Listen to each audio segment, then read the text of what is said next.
Hey YouTube, welcome to an awesome episode of Comics and Stuff. My name is Devin and I'm your host as always, and today we are talking about Stan Lee CGC authenticated signatures.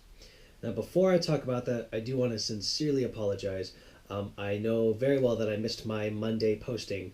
I was feeling a little under the weather and I did not get to it. So to all of my 139 current YouTube subscribers, all of my Facebook and Twitter, followers, I apologize. So please forgive me, guys. But we're here on Tuesday, and we're talking about Stan Lee signatures. Now, why are we talking about Stan Lee signatures? I'm sure you've heard me rant quite a little bit lately about getting Stan Lee to sign things he doesn't have anything to do with. So let's cover that. Do you think that's a thing we can explore? I'm going to try a new thing here where I put pictures into my videos. I've never done this before, so wish me luck. Okay.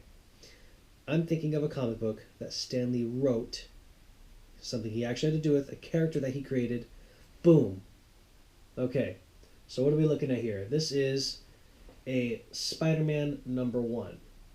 It's a story written by Stan Lee. It's the first comic book, or I guess first individual title for Spider-Man, because we all know Spider-Man appeared in Amazing Fantasy #15. Spider-Man #1 came after that.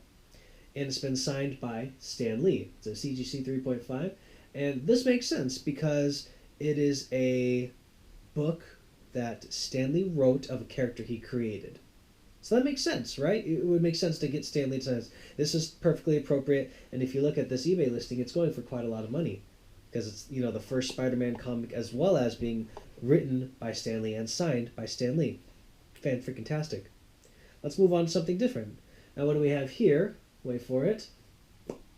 Alrighty. So now we have a modern day Spider-Man comic book. That's not a bad thing. It's a character that Stan Lee created. Granted, this is from like the last couple of years, so it's not a book that Stan Lee wrote because he hasn't been writing for quite a long time. It's a character that Stan Lee created. It's from Marvel Comics. I understand it. People will do it. So there you go. It's signed. Right? Well, let's move on to something that's Marvel that is a little less Stan Lee-y.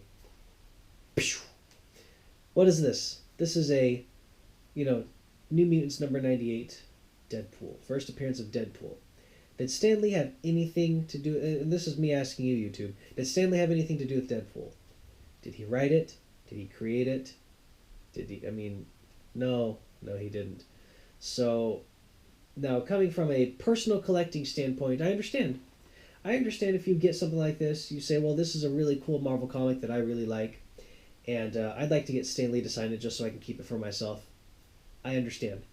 I'm not gonna criticize you. I'm not gonna give you a hard time. But when you take something that Stan Lee has nothing to do with and sign it, to me personally, as a rare comics dealer, that loses a lot of its value to me. And I learned this the hard way because when I first started collecting, I thought that I could just get any Marvel comic signed by Stan Lee and it'd be worth money. That's not the case, guys, and I'm sorry. I had a small stack of Stan Lee of books signed by Stan Lee, and I took them. I tried to sell them everywhere, and nobody wanted it because Stan Lee had nothing to do with the story. So they're like, "Why did you get him to sign this? You just wasted money." True story. So even though this is a first appearance of Deadpool, it's not something I'd want. I wouldn't be able to turn it around except for to, random people at a Comic-Con or perhaps on eBay. But I want to sell to collectors as well, and this would take away a whole demographic. This would cut out a chunk of people that would possibly want to buy my stuff, and that's not what I want. I want to be for everybody. I want to be for the newcomers, and I also want to be for the collectors. So this is not something I'd want to invest in. Now, if it was signed by Rob Liefeld, the guy who did create Deadpool and did the art for it, it's very different.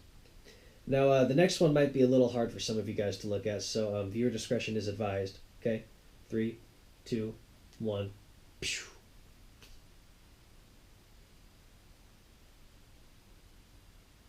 Yeah.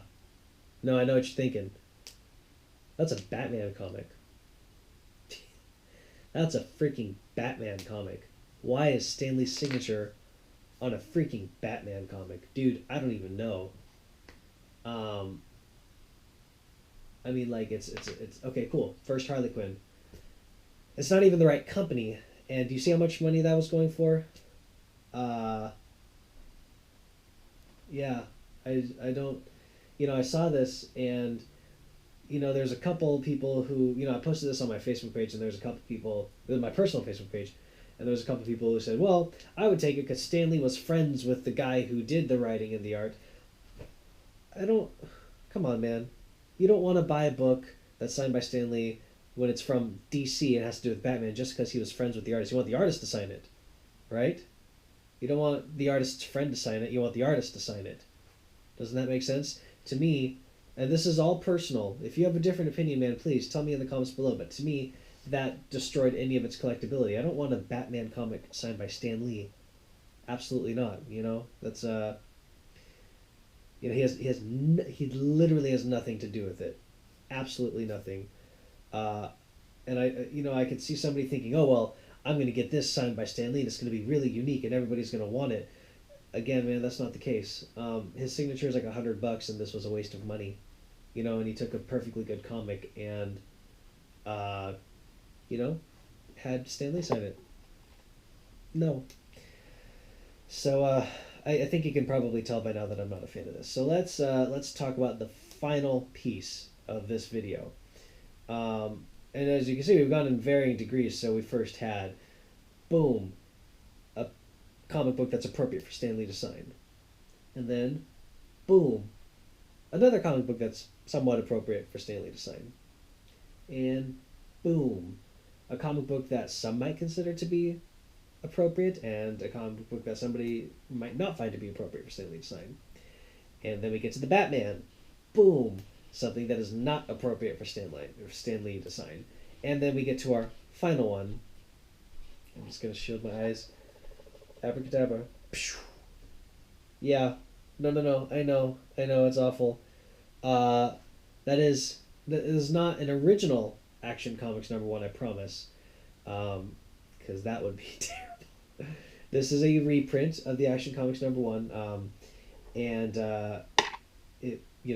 it's still rare. I mean, these old reprints, they were done only a couple times, and they're worth a few $100. But look at two signatures there. I don't know if I'm going to be able to zoom it or not. If I can, cool. If I can't, sorry. But you see two scribbles there. One of them is Stan Lee, very obviously. A reprint of Action Comics #1. First appearance of Superman from DC. Stan Lee was like a kid when this happened. He wasn't even writing, I think. Or maybe he was. I don't know what year he was born in. I know he's like 94. But long story short, he had nothing to do with this. Absolutely nothing. Now look at that second signature. If you can't read it, it says Jerry Siegel. The guy who, like one of the two guys who created Superman. And that alone, without the Stan Lee signature, I would have paid out the ass for. That's awesome. That's a great piece of memorabilia. That's sellable, marketable. That's something that a collector would want. Oh my god, a Superman comic signed by the Jerry Siegel? Like, yes, please. And some freaking dingbat went and had Stan Lee sign it. I don't know if you're trying to be unique or something, but this is so inappropriate. To me, it destroys. It destroys it. It's like this is a piece of comic book history, and you defaced it, in a way, in a sense, I guess. It's like, Stan Lee has nothing to. You paid Stan Lee $100 out of your own pocket, and then paid another $60 to get it graded, and now you're trying to sell it, and you see it's selling at a low price. I mean, there's not so many people who want this. It was just kind of like a poor decision, and I hope that whoever did originally get the sign doesn't do it again, if that makes sense. Yeah, man. Oh, and I guess honorable mention. There's also this one. Oh, sorry, my phone vibrated. Star Wars comic. This one I kind of get and I kind of don't get. I get that this is an original Star Wars #1 from like 1977 or whatever, 1978, when Marvel Comics was doing Star Wars comics. I don't know if Stan Lee actually wrote any of them, but I can see somebody who is less educated in the history of comic books to say, oh, well, this is an original Star Wars comic from Marvel Comics in the 70s, and Stan Lee had everything to do with Marvel in the 70s, so I'm going to go get him to sign it. I get that. Granted, I don't think it's appropriate. I can see a lot of people thinking it's appropriate. And I've seen a lot of people have Stan Lee sign other more modern Star Wars comic books. And it bugs me as a collector just because. It might not bug you, but it bugs me. And I guess the moral of this video is don't have Stan Lee, or anybody for that matter, sign something that they don't have anything to do with. Do you know what I mean? You wouldn't want me getting, you know, Joe Shuster to sign an Aquaman comic. He had nothing to do with Aquaman. He he had nothing to do with Aquaman. You wouldn't want me getting, Rob Kirkman to sign a, Batman #1. That would be Greg Pillow and Zack Snyder. It has nothing to do with Robert Kirkman. It doesn't make sense to me. It's kind of like, why did you get him to sign that? He has nothing to do with it. There's no value in that signature. You just wasted your own money. But when it comes to older comics books like this, it also ruins their value. In any case, this video was more so just like a request because I ranted about it a lot to my circle of friends, and they said I should sit here and talk to you guys about it.